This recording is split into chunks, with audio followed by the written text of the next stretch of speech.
If you're positive, you better bless this space. If you are negative, you better get up out our face. If you are positive, you better bless this space. If you are negative, you better get up out my face. If you are positive, you better bless all our space. And if you're negative, you better get up out our faces. Yay! And cleansing with the wand, because I don't know where my bell is. I got some cleansing smoke here for you guys. Incense themed.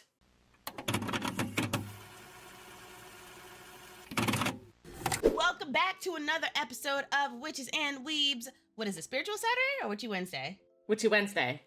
Witchy Wednesday. No. Spiritual Saturday? Yes. Witchy Wednesday? I think we put this, yeah, this is under Witchy Wednesday. Witchy Wednesday! Hooray! Witchy Wednesday! I am Zari. And I am Space. And today, we will be talking about funny pictures. Haha, I like your funny pictures, Magic Man. An episode about tarot cards. Not breaking down tarot cards, but how to read tarot, because that's what we do here. We like to read tarot cards. That is one of my main focuses, is tarot specifically. I like using it to do magic and also I blinded myself. Flashbang. But also just read. Tarot can be used for fortune telling. It can be used for guidance. It can be used for self-reflection. It can be used for decision making. I use tarot for a lot of things. I'll literally draw a card and be like, should I wear a blue shirt today? And if it says yes or no, okay. Sometimes it just be like that. It do kind of be that easy. Like, you can ask yes or no questions provided you know which cards yes, which cards no, and which cards are maybe, and also which cards are yes but with circumstances. If you want a very easy deck to use, there is a Rider Waite trainer deck, and this is what I have. I have this. Hello, ignore my face. Thank you. So this is what I use. And you can see that it has the upright meanings, the reverse meanings, and then it also has the yes or no answer right here. It also shows you what it's related to, water and earth, and it shows you the symbol as well. One thing about stuff is that they will always have some elemental component a part of them, or some elemental correspondence with them. Absolutely. Like, okay, so this one also in the major arcana has a little saying on the side that gives you pretty much a good overview of what the card is about. Mm-hmm. So those are great options, trainer decks. And sometimes I ask stupid questions of my tarot deck, like, should I ask, tell me a story, and it'll literally tell me a story through the cards. Oh, what? That's how you get to know your, that's how you get to know your tarot deck and get really close to your tarot deck, is by not just asking the important life questions, the stuff that you want guidance on. It's the corny questions of just my day-to-day life that I ask my cards on. I will ask my cards at least 2 to 3 questions a day, even if it's something as simple as, what should I have for dinner? And whatever card it shoots out, whatever that card inspires me about food-wise, that's what I'm having. Oh my God, Ray, that's so very cute. And this is the first time I've ever heard of that. I'm about to ask my cards to tell me a story, because I'm trying to see the energy in these babies. Cause what? Yeah, there's also, actually, before I get super into getting familiar with your deck, because there's many ways you can get familiar with your deck, we're gonna discuss the basics of tarot. I'm gonna shoot out some little bit of info. What is tarot? Tarot is a deck of typically 72. I have specifically a deck here. This deck, I'm not gonna hold out the whole deck itself. That comes with actually 80 cards because the artist inserted 2 of his own. So you have to, each deck that you get that isn't based off of the exact Rider Waite deck is going to be unique. I believe that this also is one of those decks, because it has a 10 of Swords, which also doubles as an everything is fine card. So there is the 10 of Swords, and then there is another 10 of Swords that is called Everything is Fine. And while Space continues, I will try to find both of them so I can show them. Yeah, like this one has a deck called the Well, a card called the Well, and a card called the Artist, which are part of their major arcana. So their major arcana is 24 cards. So typically the major arcana is 22 cards, and the minor arcana is 56. The major arcana will represent major life events and spiritual lessons. So if you're getting the major arcana in your readings, that means you are getting more in tune with yourself. And you understand your... There you go. See, some of them have cards like this. So when learning, I always recommend getting a basic Rider-Waite-Smith deck first. Because one, that's what a lot of tarot is based off of. Yep.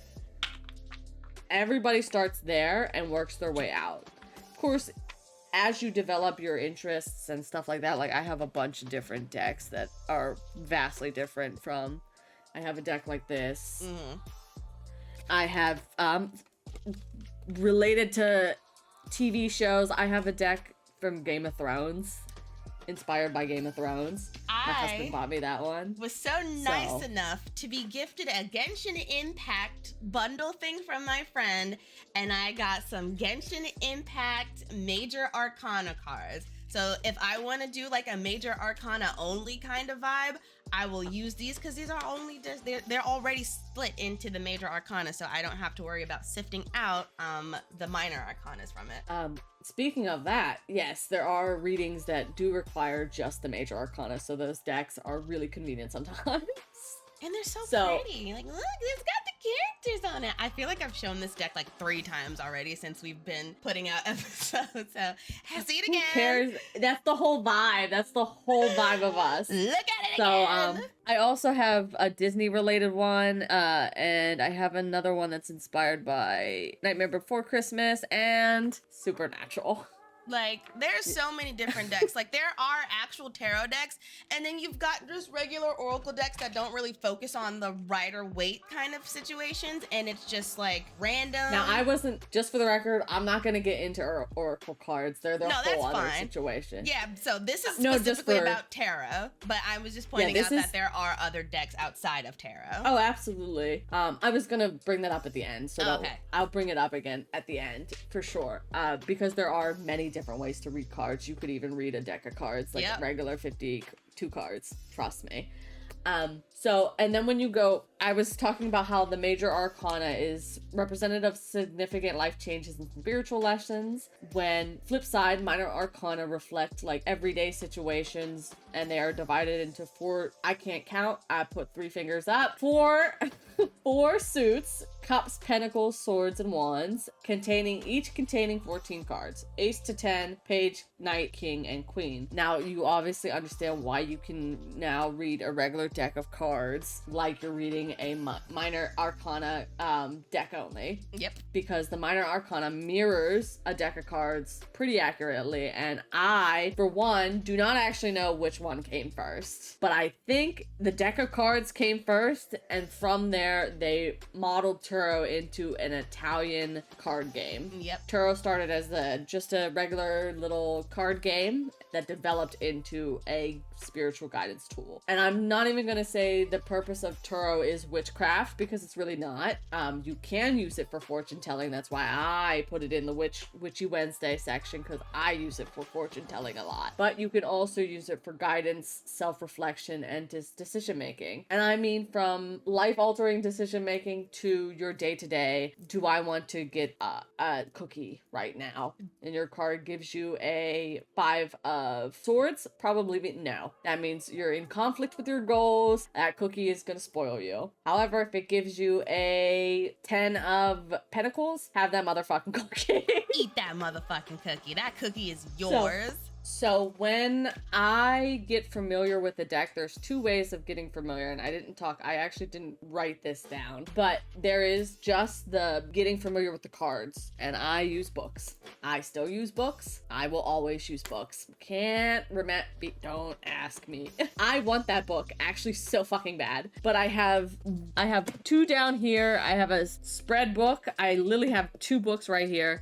A spread book of Tarot spreads just to give me ideas. And then I have all of my deck related books, because each deck comes with its own little book tucked over to the side for when I use specific readings. So that is beginning. When you get familiar with a deck, you can pick a deck that either calls to you, or pick the easy one, Rider-Waite-Smith, go with that one first. I would always say go with this one first because that's where you're gonna find the most information about it. There's so many different people that read it a different way, so you can find several different opinions on the same card. Yep. Or even like if someone decides that I know that my friend likes to read tarot cards, I wanna pick out this deck for them because obviously they felt some of your energy or saw some of your energy in that deck, and that deck is now yours. Speaking of gifting decks, a lot of people think that it's no to be that the only way you can get tarot cards is to be gifted.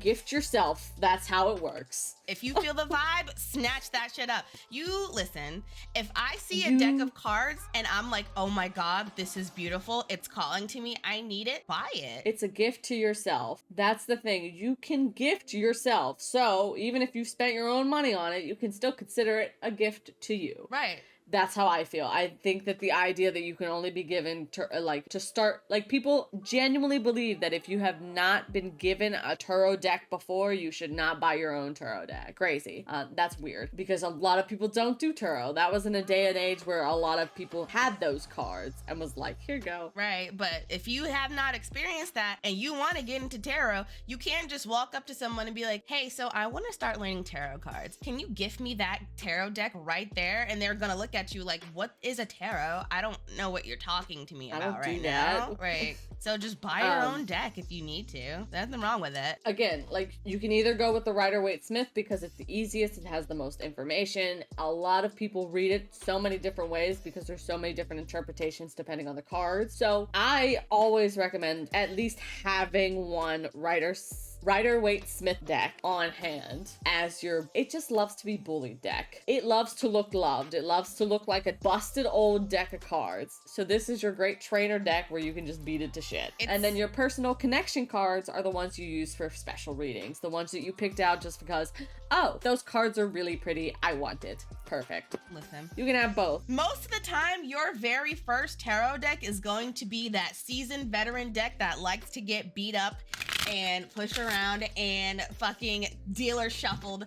Because at first when I got my cards, I was like, oh my God, no, I don't want to fold my cards. I want them to be all nice and neat. Y'all see the size of these motherfuckers is brown as hell because my grubby little paws is on it. You see these motherfuckers is kind of bent. So sometimes they like to be used. My cat has chewed on these. And my cards were not unhappy with this. It was raining the other night and I had my window open on the corner of my desk and these motherfuckers got rained on and it was nighttime. So I'm like, ooh, moon water. So I wasn't mad at it. And these things is extra charged out. What do you mean? There are some decks that love to be beat to shit. You don't have to keep them nice. You can, and another way of connecting with your cards is a case of interviewing your cards, interviewing that deck, seeing what it likes. Your turn. I love how, when I went to type it in that exact moment. So what you basically do is do a tarot reading, but you're interviewing the deck and you ask for your first question, tell me about yourself. What is your most important characteristic? Next question is, what are your strengths as your deck? Like, what do you like to read? It will tell you, it will give you a bunch of pentacle cards. Oh, this is a money deck. This is a career deck. This is those kind of decks. If it gives you a wands, this is a deck that likes quick answers, gonna give you quick. It's also gonna be probably a little bit more of your productivity, what you like to do, and about how to speed that stuff up. And then if you were to get cups, creativity. This is a deck of art, ask it funny, silly questions. This is the deck that tells you stories. Yeah. I also feel like with cups, it's more of like also, I shouldn't say more of, but also a deck that helps you emotionally with, feelings and things like, try as an example, what is the vibe for today? What is the vibe for this thing? Because swords is also a little bit of emotions, just the darker edge of emotions. This is the one you do shadow work with.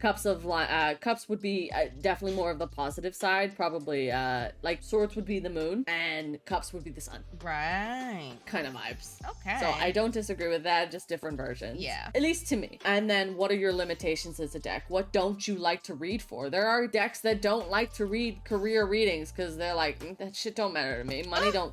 Money is a figment of human imagination. They are beyond that. So there are decks that genuinely will not give you good career readings. I have several of them actually. actually. Oh, I just want to add, in terms of being used and abused, not necessarily abused, but just worn and torn, that does not mean, oh my god, my tarot cards are spread out on the floor. That's fine. They'll pick themselves up. Or just misrearranging your cards, just letting them sit on the floor, letting them actually just get dirty and just not caring about them. That's not how that works. If your cards feel like they don't care about, or if your cards feel like you don't care about them, then they are not going to give a reading for you that would care about you. Why would they give you their energy when you're literally treating them like absolute dog shit? Yeah, no, this is the case of they like to be used however you want to use them. If it's dealer shuffle, go ahead and dealer shuffle. If you want to take care of them, go ahead and take care of them. You still have to respect it as if it's another being, because this is connected to beings beyond your inner being. Yes, these I don't even want to say sentient. beings beyond, because if you're just dealing with yourself, it's just your higher self. So you should think of it as in like, okay, these are cards belong to me way far in the future, so I want to protect them, so they make it that long. These are me. How would I treat myself? And unfortunately, I like to do a lot of work, so I treat these very like they like to do a lot of work. The fourth question would be, what are you here to teach me? And that's a case of literally what this card wants, like what this deck wants to work with you on. And it should answer you pretty straightforward. It'll tell you shadow working, it'll tell you career, it'll tell you emotions, it'll tell you motivation, it'll tell you whatever it needs to. The last few questions are just trying to figure out where the cards can take you as you work together with them. And I will actually put this down in the description because I did just pull this one up really fast, and there are other ones that I find that are a little bit more in depth, so I'll find you guys one that is super good to interview your decks with. That also said, in the other terms of building a connection, just learn the cards the best of your ability. You don't have to memorize anything, but the best way that I found to learn stuff like the court cards really fast is to memorize and learn numerology on top of what the suits mean, because those two will give you the general overview of whatever card. So I know that 5 in numerology is conflict, and I know swords is intellect. So you're going to have if you pull the 5 of swords, you are going to have a conflict in your mind. Ta-da! So it is a quick and dirty way to learn to read cards fast. No to number 10 and no 4 suit cards. There you go. That's Space's quick and dirty way to learn tarot. Yep. And then in terms of court cards, the actual court cards have elements tied to them too. King is fire, queen is water. I think knight is swords, and page is pentacles. I have it up in here. So we have wands, which is ruled by fire, swords, which is ruled by air, cups, which is ruled by water, and pentacles, which is ruled by earth. Then from there, I actually do not have the page cards. I don't want to spread misinformation here. I'm pretty sure that page is pentacles, and knights are swords or air. Knight is air. I think knight is air. Page is earth. Probably earth. Queen is water, and cups. King is fire. Yeah, water, cups, because water in cup. There's so many ways to learn little cheat sheets on how to learn tarot without memorizing shit. Just learn smaller sections. Here it is. Because everything has meaning. I found it. Yeah, knights is fire. Knights is fire? No shot. Oh yeah, because it moves fast. It moves fast. I swear I thought king was fire. Knights is fire, queen is water, king is air, and pages is earth. Oh my god, I was spreading misinformation. You were spreading, and the funny part is I agreed with you. Wow, that's crazy. Oh my god, we were spreading misinformation. I was so certain that king was fire. Well, now I feel a little silly.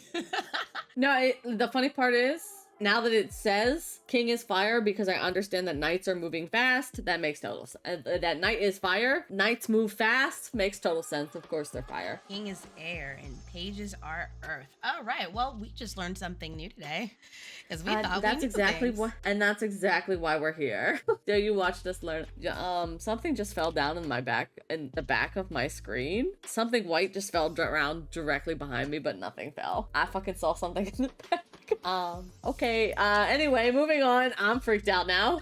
I'm hella freaked out now. And the second part of reading the court cards is understanding that these don't represent moments. These represent more people. People with these personality traits. So a knight is somebody who has a lot of drive, a lot of motivation, constantly on the move. Where a queen would be more of somebody who is, she's nurturing, she's the queen, she's the mother, she is the mother of all the royal children. She's nurturing. She is, like, that's caring. what she does. Yeah. Caring, emotional, she is stability, whereas the king is responsibilities, independent, does everything himself, but he's also very grounded, resourceful, paternal, safe. So you have to look at it that way, and and then attach it with the number and the suit, and suddenly you've got the whole picture. Ta-da. Ta-da. We got, like, my favorite thing to do with at least connecting major arcana to minor arcana is Empress, Queen, Emperor, King. And speaking on the major arcana, I have to admit that almost every major arcana card tells exactly what it is from the picture on the card.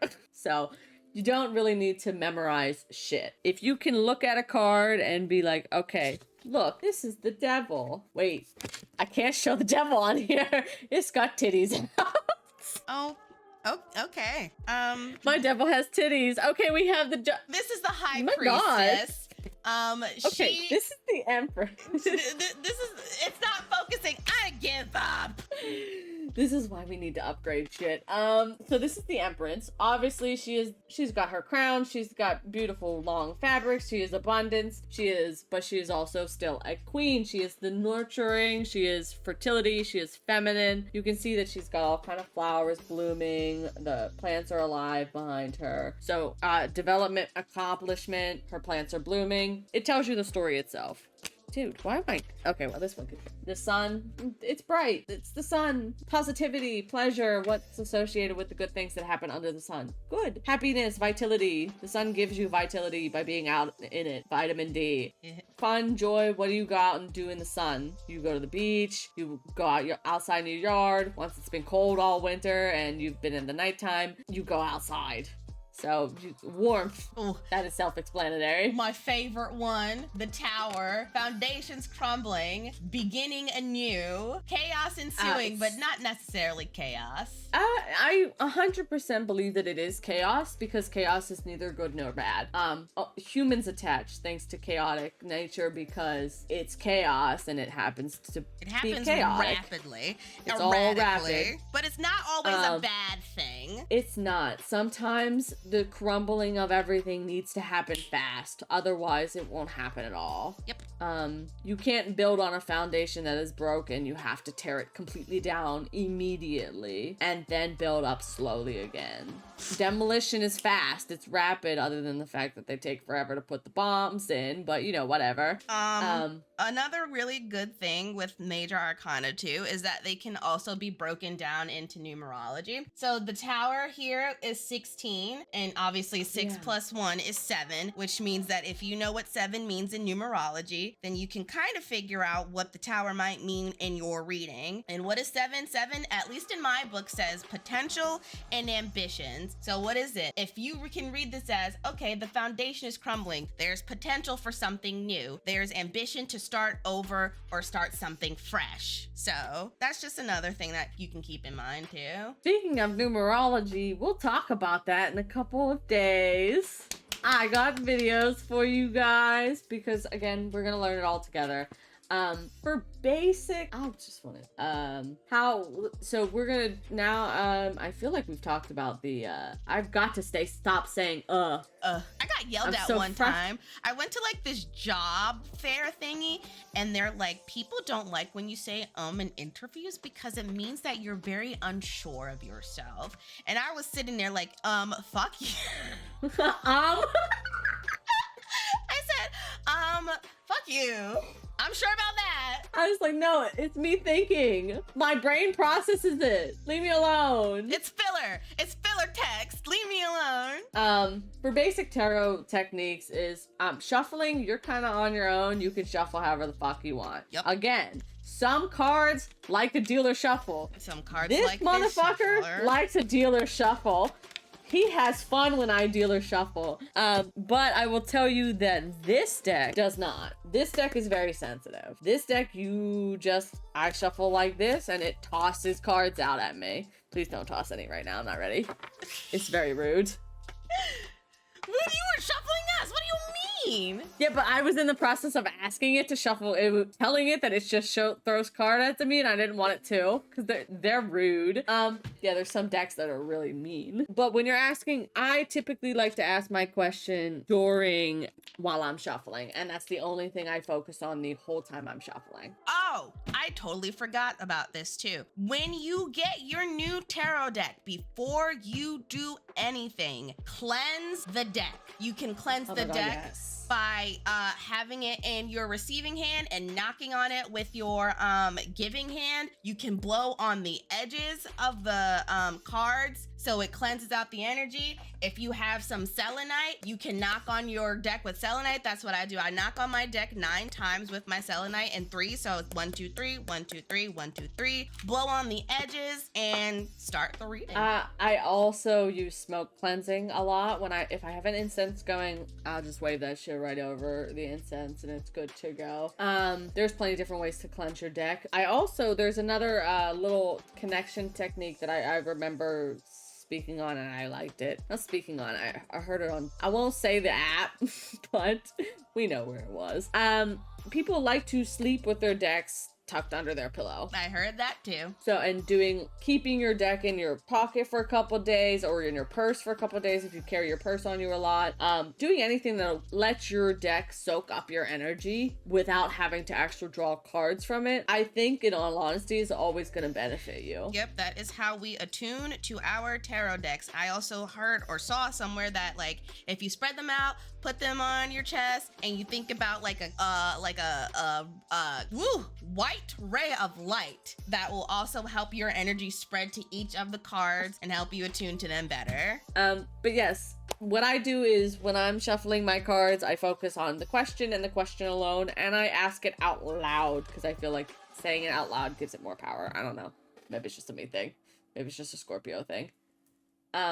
So when choosing a spread, there's a lot of spreads, and you don't actually have to do a spread. Half the time I don't do a spread, I just let my cards yell at me. Yep. I'll be like, what do you need me to know? And they just start talking shit. Spreads are very good for something that is specific.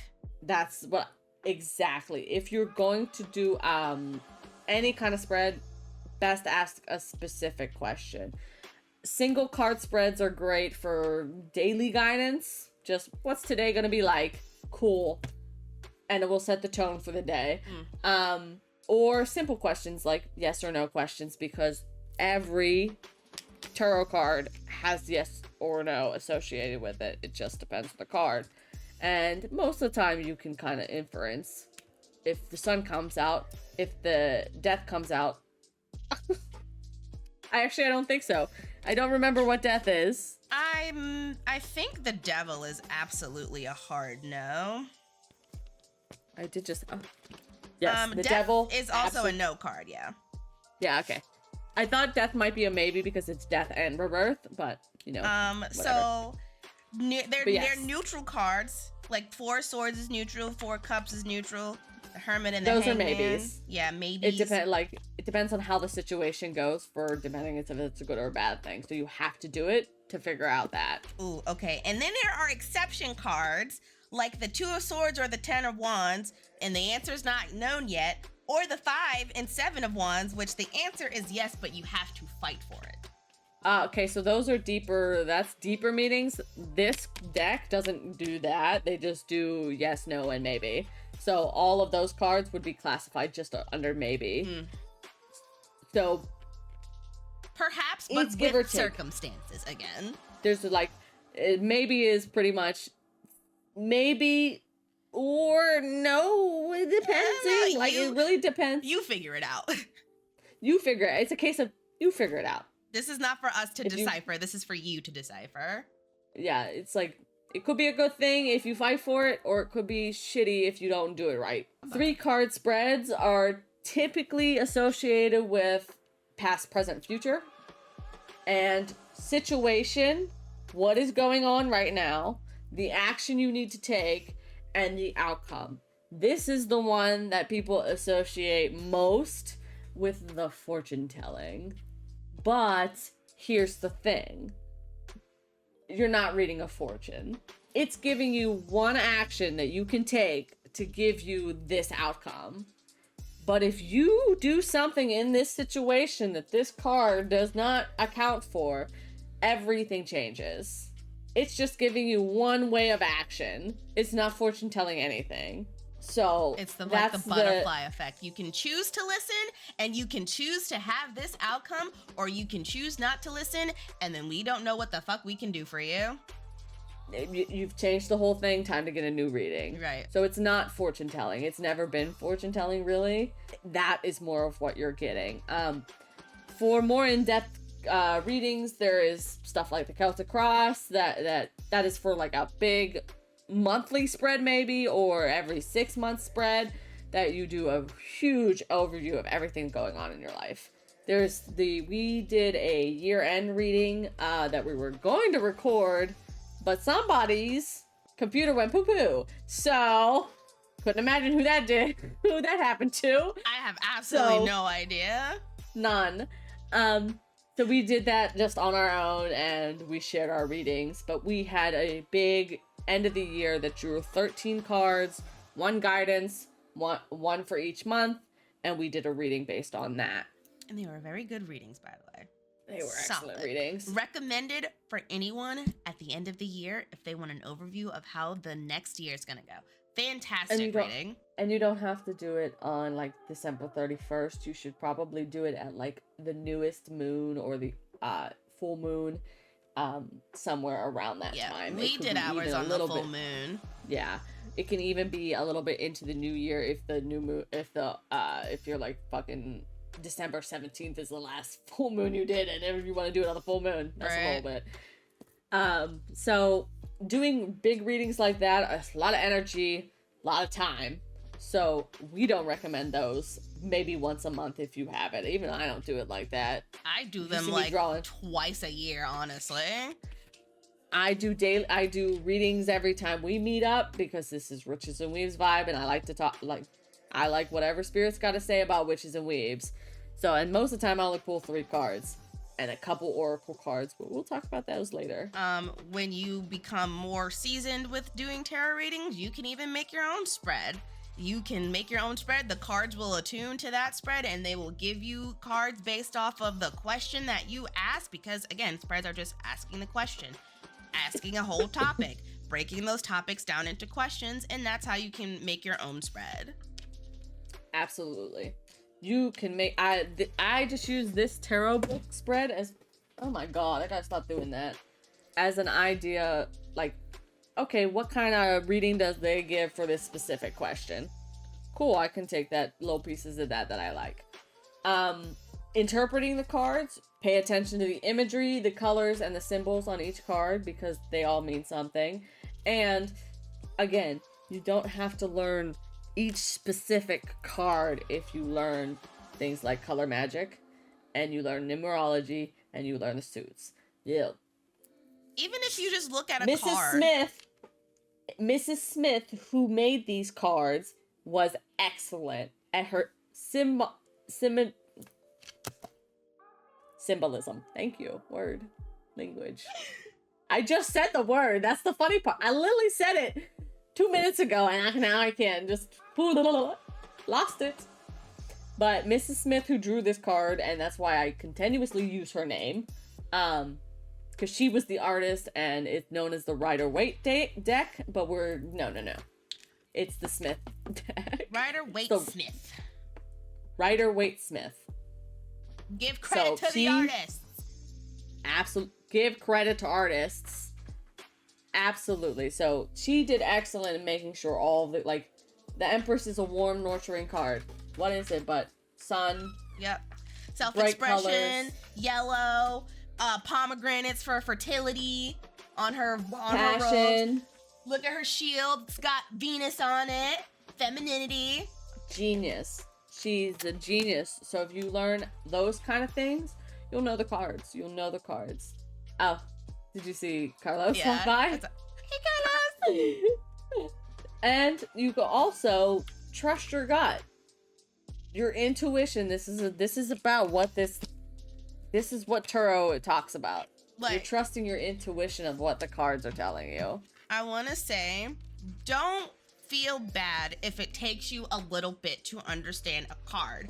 Tarot, some people can read immediately, but not everyone can. Some people actually like to sit and look at their cards. So for example, you've got a 6 of Swords here. What's happening in the picture? Okay, well, this mother and her son are traveling on the ocean. They're going to a new destination. Maybe this doesn't necessarily mean, you know, in normal, I don't want to say normal, but like in typical tarot readings, someone would be like, okay, well, traveling, starting fresh, starting anew. You can be like, okay, traveling, getting away from a situation, going to a new location. Like, as long as you can understand what is happening in the cards, and again, numerology, elements, suits, it can be very easy to read a card and trusting your gut to understand what that might mean in the reading. I have something I talked about last week that we'll talk about at the end of this episode. This episode might be a little bit long, my bad. Practicing tarot reading, and learning, getting typical is doing daily readings. I like to do one card in the morning, set the vibes, understand the card, pick out a couple of words from the symbolism in the card as well. I talk about the numerology. I do everything. I journal, though I need to get back into it because it's been a while. Let me be honest with myself. The last note was in there like 3 weeks ago when I did less than that actually. When I did the deep reading for the year, I wrote in my notebook, and from then I haven't. My bad. Me too. I don't even know where the hell my notebook is. Found it. Is she a dirty liar? How quick she is It's a big ass notebook. It's not pretty. I mean, my handwriting's okay. It's not pretty. You see, I got some scribbles in there. Ain't got no pictures in there. Not a lot of colors, but it's a reading. Oh, this is Kabbalah stuff. Don't look. Spoilers. Spoilers! But it doesn't have to be pretty. Unless, you know, you want to make it pretty, which I think Space recommended a little while ago when we were talking about journaling. Everything is a draft until it is the final product. It does not have to be pretty. It can just be text. And so long as you have the information that you can condense in a journal and make pretty, and you know what you want to do, get that draft done first before you do anything else. Because you will be severely disappointed trying to make something pretty immediately and it doesn't turn out how you expected. Yes, I am speaking from experience. Mind your business. She's basically speaking to herself. I just said and it. Me. I'm speaking from experience. Mind your business. I'm also really bad at being like, if my first draft is not perfect, then it's not perfect. But trust me, I'm working on that because I've taken up map making, so everything that I make is ugly. And I have to understand that I could just make this pretty later, I promise. That's I sent my lore keeper notes on one of the worlds, and it was literally the most ugly Photoshop drawing you could have ever seen. And it said there was words and arrows, and I was just like, whatever. I loved it. Got the point across. I loved it. I personally loved it. Space says it's ugly. You know, it's a little unorthodox, but I love it. I loved it. She sent it to me, and I was like, I can't tell you why I love this, but I love it. It got my point across, and it was perfect. I was like, you know what? I sent it out. I was like, I could make this prettier, but I was just not having it right then and there. Okay. So everything is a draft, honestly, until in your journals, you can be ugly as fuck. But I do have to say, even if you would rather not read for most strangers, practicing with other people and against other people is really helpful. And that is where we are trying to be in now. That we I have been a solo tarot reader for about 3 years, but I would rather much read for other people now and get that experience, because I feel like it does offer a whole different viewpoint. Because once you start talking about the cards, people start telling you things, and you're like, oh, so that's what this card means in this reading. It will give you information about how tarot views itself and how what each reading means specifically, because a five of swords might be really awful in your reading because it signifies a group conflict where you're going to lose a lot of people, but in another reading, depending, that five of swords will represent conflict, but perhaps it's conflict that leads to a better future, to a more sound friendship. So you'll see that each card has its nuances, and it's not good or bad. Right. So you'll get a card like the devil. Yeah, it looks a certain way, but reading the other things around it, it's like, oh, it's asking you to give into your vices because you don't. You don't do your hobbies. You don't have fun. And that's what the devil, you don't do things like have sex or be sexy. And it's telling you to do those things.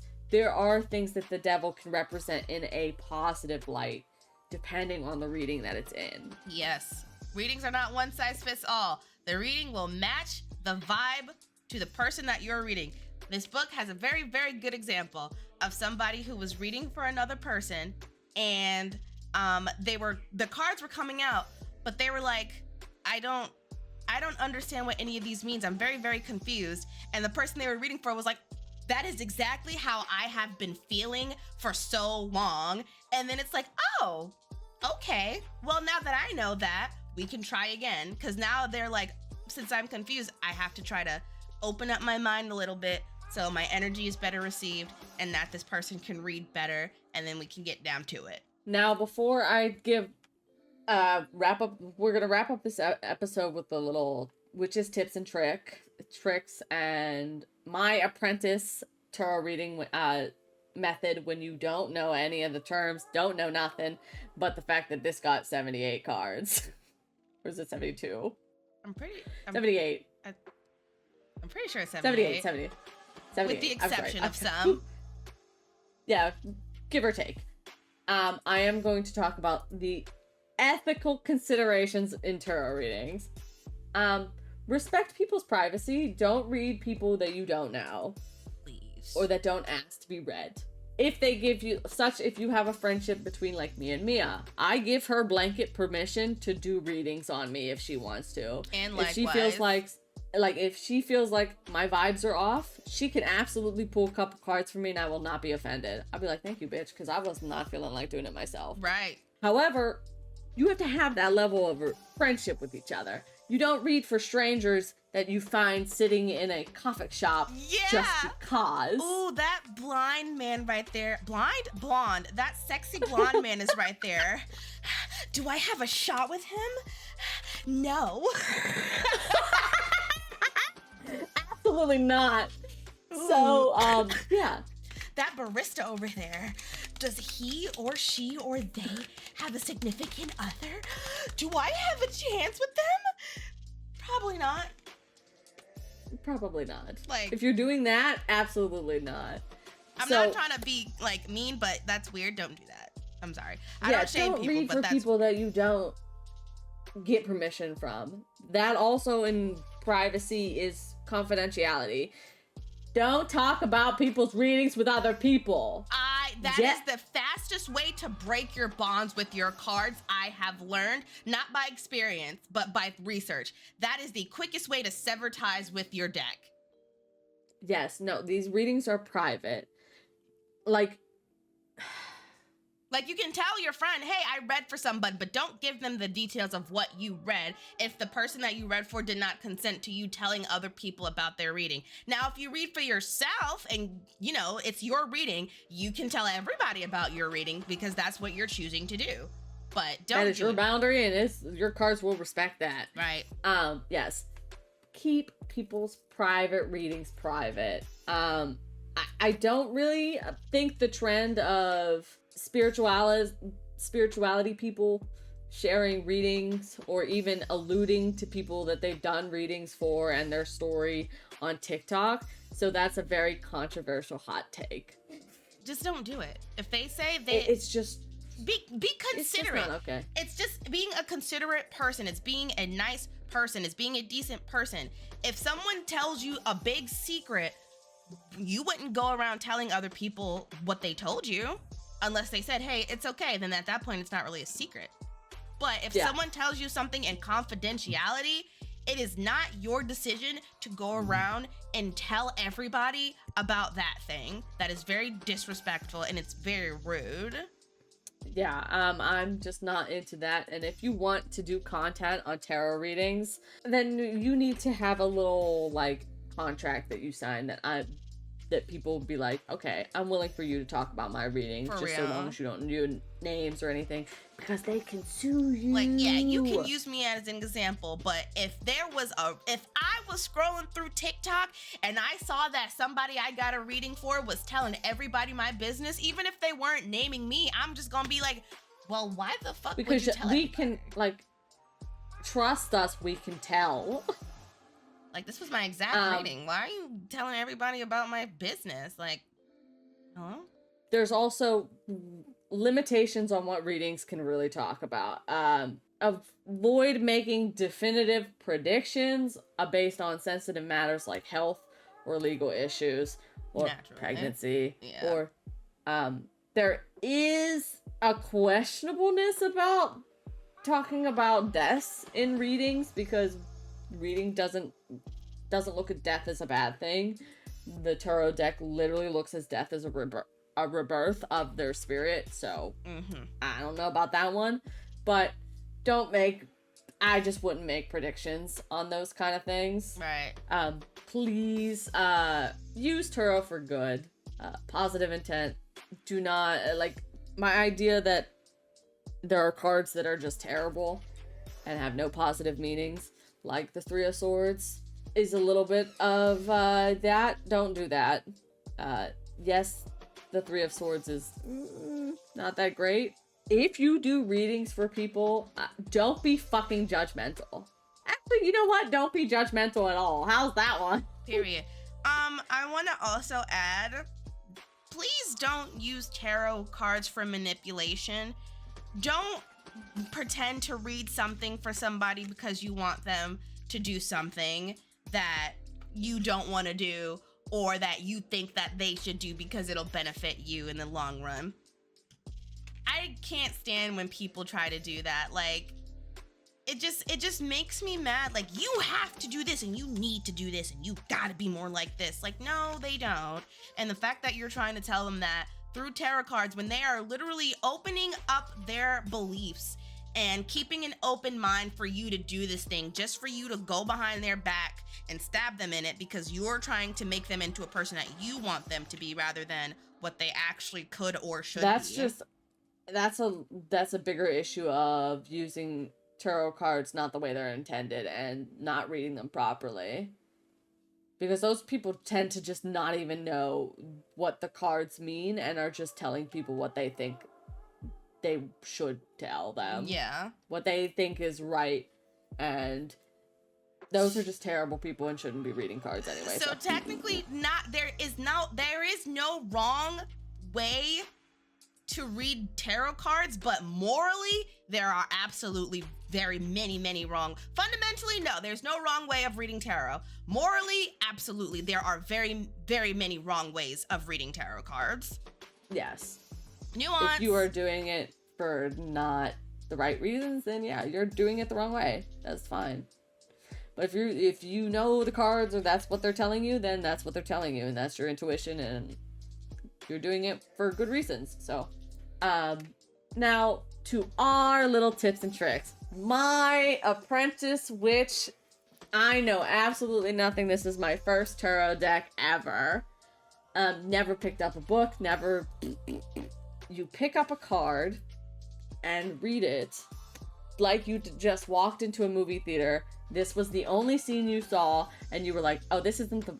You went in there for My Little Pony, and that's a horror film. So you run out, and you go into your right movie, and you tell your friend what you saw.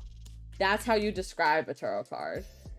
So this guy is on a horse, but you see that there are people behind him cheering him on, and he's got the most decorated stick of ball. He's got a crown. He's wearing a little thing. Okay, so he must be parading through the town in a parade. Hey, guess what this card means? Public recognition. Parade? Well, a party. Goddamn. People are recognizing... He's the center of... Victory! He is the center of everybody's attention. He is the most powerful individual. He's got the only horse in the picture. He is being celebrated. His horse is white. That picks up purity. Ooh, his robe is red. It's not... Woo. Okay, but Mia, I'm not even saying you need to even think about the symbolism of the card at all. No, absolutely not. Because you wouldn't know that. This is like the beginner of beginner apprentice. I just picked up this card yesterday, and I've never heard of witchcraft ever. You tell this like it's a movie. So you can just see that there's a bunch of people surrounding him. He's most decorated. He's the only one on a horse. Clearly he's being paraded through the city. He is being publicly recognized through a bunch of people. The cards tell you themselves what they're about. So if you can read this like a movie, you can read cards. It's that simple. When you get to a court card, you have to see maybe expand it a little further, and you'll pull out... Do I have a court card here? You'll pull out the court card. You'll be like, okay, this dude is on a throne. Is he suffering from dude on a throne syndrome? Is he not doing anything? No, this guy has a stick. So he's got and his head is turned outward. He is looking somewhere. So then you pull out a secondary card. He's watching the parade. He's watching whatever is going on. He's watching the guy being publicly recognized. He is supporting the guy being publicly recognized because he also has a less decorated stick than the guy being publicly recognized. So you will meet somebody who supports you, who helps you be publicly recognized. Ta-da. Mind blown. Mind blown. Ta-da. Ta-da. That was the fastest I've ever read cards like that in a long time. Because I've stopped reading cards like this. But that was so quick and so easy. But it's also, you're noticing that you're also picking up on the symbolism in the cards already by reading it like a movie. I will also link the video that I got this tarot reading style for 5 years ago. I started to read tarot when I first got married and then kind of fell apart and then picked it back up about 3 years ago. I started with this method because I found this video. I really liked it because he does a explanation by going through the movie of Harry Meets Sally. And it's really good. I want to watch that video, fun. Actually. I have it linked, so we can watch it. It's really fun, and I think it's a great starter style and a quick way to just break down the tarot as simply as it can be broken down. Now, if you're reading... So another tip and trick I have is our readings about, if you're reading for a time frame, if you're like, okay, how long is this situation I'm in gonna last?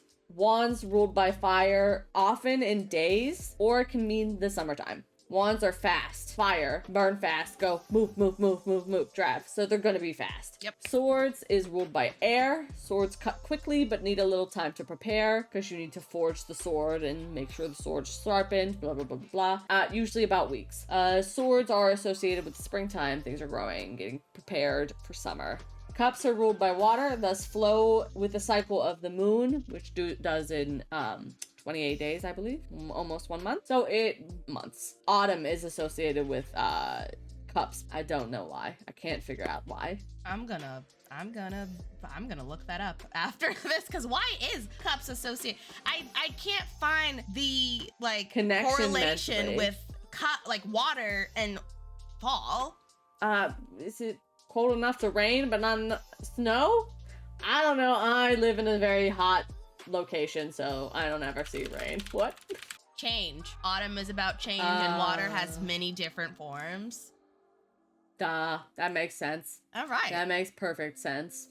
I hate when you're like, oh, of course it does. The answer was right in front of us. Because the funny part is the next one is ruled by Earth, Pentacles. Pentacles are the seeds of the tarot requiring years to mature. This is a long time effort. These are associated with winter. I understand, because the winter, you're growing the seeds, it takes forever. So, the next tarot tip is to look at what's not in your cards. So, when you get a lot of major arcana, you're in tune with your higher self, you're in tune with your intuition. Without your major arcana, obviously, you need to focus on your intuition. With no wands, focus on your spirituality. No cups, because water is emotion, deeper understanding, creativity, blah, blah, blah. Self-love, doing stuff you love. Self-love is not just slapping on a bunch of skincare and shit like that. Self-love is doing exercise, yoga, listening to music, reading a book, journaling, learning to say no to things that you don't want to be doing. It's a lot deeper than just the physical being of yourself. Absolutely. It's exploring your creativity. It's meditating. It could be watching a really good TV show. Me and my husband have been binging Arcane for the last 2 days. We watched 6 hours one night and 3 hours last night. That's about to be me. And we only stopped because we were pissed off. I'm about to start watching Moon Knight with one of my friends. Ooh, it was good. It was really good. I might watch it. Which one? Never mind. Wait, let's not talk about that right now, because I might want to watch it with you. It's really good. Anyway, but this is also, there's different ways of being. You have to take care of your physical, your mental. I have a little description thing right here for this, because I need to remind myself all the time. So I'm speaking from experience. You have to take care of your physical, obviously. Getting quality sleep. Motherfuckers are so mad all the time because you'd be like, I don't go to bed until 2 a.m., but I gotta wake up at 6. That's your fault. No wonder you're grumpy. Drinking enough water, eating enough food, that matters, because you have to take care of your mental, you have to take care of your emotional. Celebrating your wins, helping other people makes you feel good. Practicing forgiveness of yourself for the things that, I should have done this, I should have done that, this should have happened. Okay, forgive yourself for that. If Give it coulda, yourself it woulda. some grace. If it coulda, it woulda. That's the thing. If it could have, it would have. That's it. That's the only way it works. If it could have, it would have. It absolutely would have. Promise. And you also have to take care of yourself socially. We are social beings. Humans are social beings. We're not supposed to live holed up in a house alone for all of our lives. We are supposed to be in communities. I hate to be the old grandma, but it was the phones. Just a tad. I barely use my phone as is, so yay me. I didn't used to.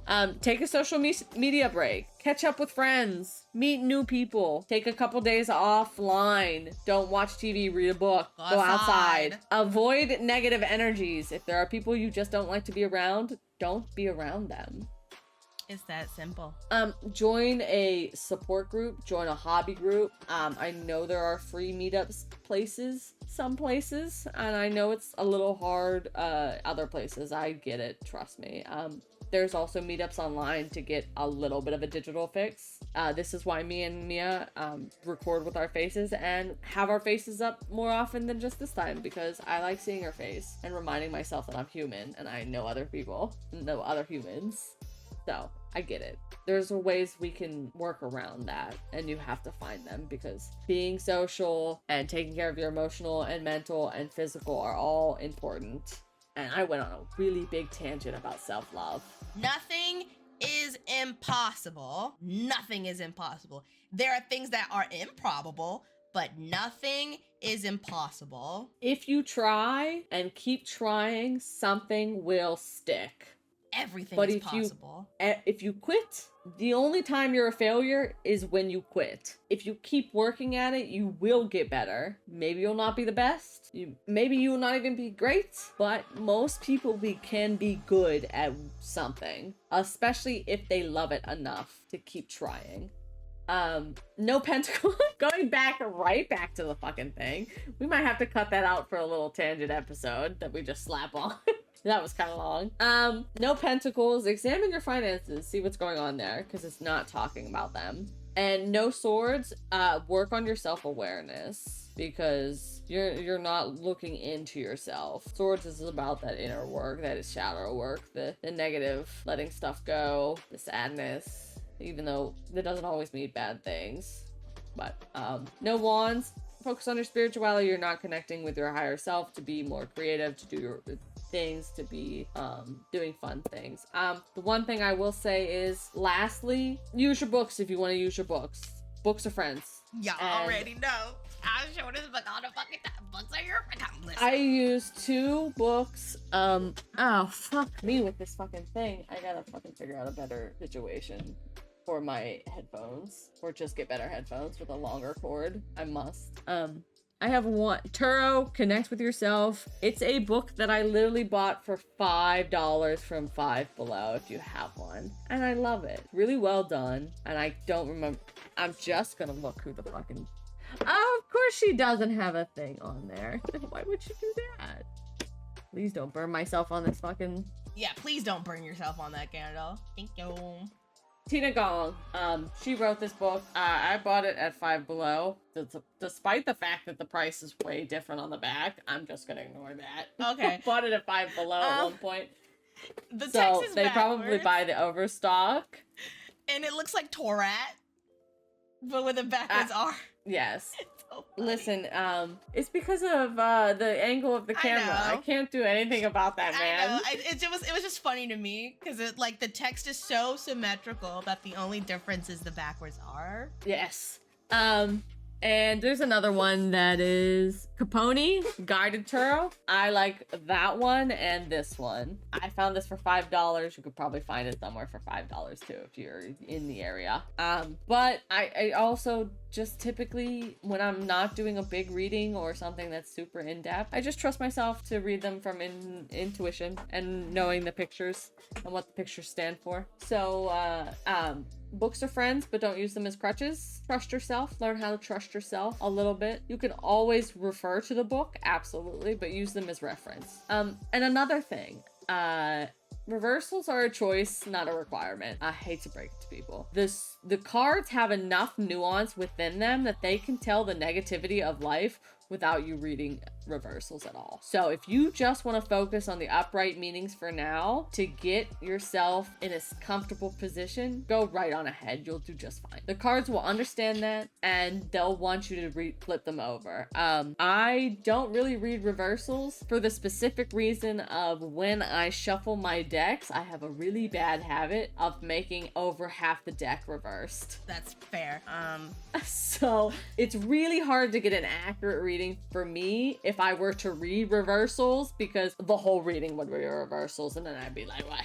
A lot some of these people, are not sorry. Some of these are not right. They don't read reversals at all. And then some people they'll read reversals, and I'm gonna say reversal does not always mean opposite. Just because you find like the world upside down does not mean that it's opposite meaning of what the world could be. It's just something that you have yet to unlock because there are other aspects, aka other cards around you that you need to go through first before you can have your world upright. Yeah, that's actually how I do read reversals, because there's some decks that I don't shuffle like that, so they stay pretty organized. And so I read it in a way with taking it as if it's blocked for some reason, that the upright reversal is just not available to me right now for whatever reason. So that's an easy way to read reversals quickly and dirtily and not need to know, like, it's not the opposite, it's not the direct, like, okay, the opposite of, what would the opposite of judgment be?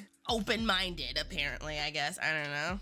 But it's actually that the judgment card reversed means you don't know your own judgment. You have self-doubt. You don't trust yourself. Lacking self-awareness. Inner critic. Too judgmental. Too judgmental. It can mean too much judgment. Ooh, another one. The devil. That's not the devil. This is the devil. The devil, okay, you have a fear of something. Listen, you can't see that. You have a fear of something. You are not indulging enough. Reversed. What is the opposite of a devil? An angel? It's not temperance in here. This means you are indulging too much. and you need to reel it back. So It's that like being balance. It's either excess or not enough. That is what I like to view reversals as. Too much or not enough. yeah, you're not doing enough or you're doing too much, or it's because you're not activating these other cards that are around it, so it's blocked for you right now. There's plenty of different ways to read reversals, and again, you don't even have to read reversals at all. The cards will accommodate for that. Yep. And if you trust yourself, you'll know. But the biggest thing about reading tarot that I will just say is trusting yourself to read them right.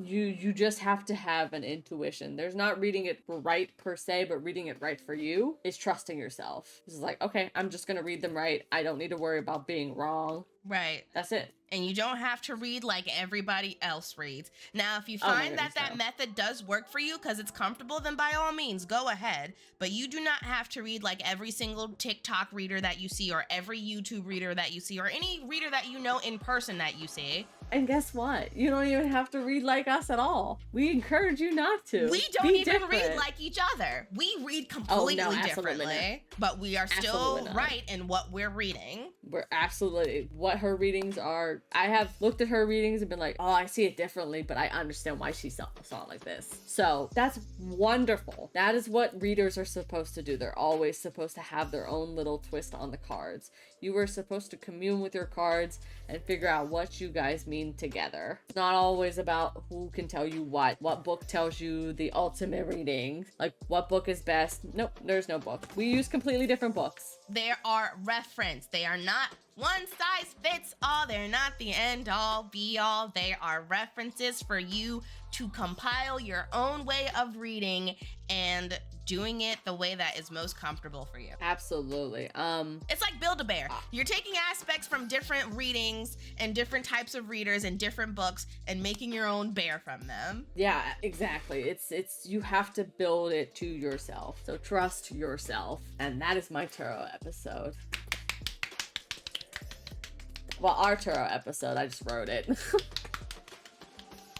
Beautiful. Fantastic. I will get you guys a tarot reading, tarot interview, deck interview. Oh yeah, and send that link to it me below. too, because I'm about to do that right after this episode, because I haven't talked to my baby girls in a while. Baby girls, I guess this is a femme deck now. Yep. I haven't talked to them in a Trust very yourself. long time. And then I will also link you guys I know he's a man and a white man, but I think he does a really good method of reading cards for somebody who just does not know anything about it. This is and you just want to get into quick readings for the fun of it. This everybody is a wants to do perfect that. example of not being judgmental because of stereotyping. Absolutely. I'm gonna open your eyes. We don't judge anybody here until they prove that they're a piece of poo-poo, and then we can be like, oh, okay, now I understand. Yep. And we can be disappointed, but we cannot be mad. Just be disappointed at them. Do not let them get your anger.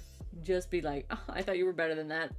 My bad. Disappointment is an effective more an effectively more. Oh my god. More effective. Disappointment is a better tool than anger is. There, I'm just gonna say it like Absolutely. that. Oh my god. Absolutely. So don't be judgmental. Trust yourself. Do some research, of course. Read your books. Read the little book that comes with your cards, because everyone does unless you buy a really cheap deck. And enjoy. Have fun. Enjoy the cards. You have might fun with cry, them. They want to have fun with you. and that's okay, because if you don't cry at least once with any tarot reading that you've gotten, you are repressing something. Because these Absolutely. motherfuckers will read you to filth, and you gonna have to do some reflecting. And when you're doing that reflecting mid-reading, you're like, teardrop, because it's impacting you so emotionally that you are like, my eyes have been opened. I understand now. Continue. I really wish you guys the best, whoever finds this and starts reading tarot, because it's really fun, and it's my favorite part about being a witch, because I do read for other people, and I use it to fortune tell and predict situations. So that's why I am putting it in witchcraft, but it is equally as spiritual as it is witchcraft. Again, It is not associated with any religion. It was made as a card game, again, and developed and taken into something different, and then they associated spirituality with it, which is fine, but it's not associated with anything. Anybody can use it, even if you don't, if this is the only spiritual thing that you do, you can use it. It's eclectic. Any religion can use it. I know Christians who use it. I know Catholics who use it. I know Hispanic grannies who use it. I know Hispanic ladies that want to hire me to do their cards. Voodoo uses it. Absolutely, voodoo uses it. I don't know if Native Americans use it, but some of them probably have adopted it. I don't see why not. Spirituality. Or they've made their own, probably. Spirituality is for the self. Witchcraft is for others. Yes. So these are spiritual as much as they are for witchcraft. So enjoy, Turo. I really hope you enjoyed this episode. I don't remember what we're filming next. So. We are filming Kabbalah. Ooh, we're gonna be talking about Kabbalah, not Jewish Kabbalah, Hermetic Kabbalah. Yes, we'll be talking about the Hermetic Kabbalah. We're going to talk about how very eye-opening it was to watch the video and realize that ignorance is in fact not bliss. No, it is not. And y'all are going to learn that the old-fashioned witches and weebs way. We'll also talk about how the Kabbalah is associated with the tarot, because we just did this episode. So we'll also we'll start watching that video later, Mia. Hooray for the Tree of Life. Okay. We have been going on for almost an hour and a half, so let's wrap this up. Holy fuck, yes, let's go home, motherfuckers. All right. Thanks for coming. Yes, remember, practice wisely, stay safe. May all of your affirmations and positive affirmations, may all your positive affirmations and manifestations come to fruition. We'll get it out eventually. Oh my God, English is so hard. I am still sick. Leave me alone. But stay mystical, everybody. Yes, please make sure that you like, comment, and subscribe, and turn that notification bell on so you know when we have uploaded new videos, because who doesn't want to be first in line to watch a Witches and Weebs video? I know I do. So yay. I actually am. I know I am. I'm on the waiting list. I'm like, hey, Witches and Weebs. All right. Let's go. We will see y'all. But thank you guys. Next week. See you next week. Yay. Bye.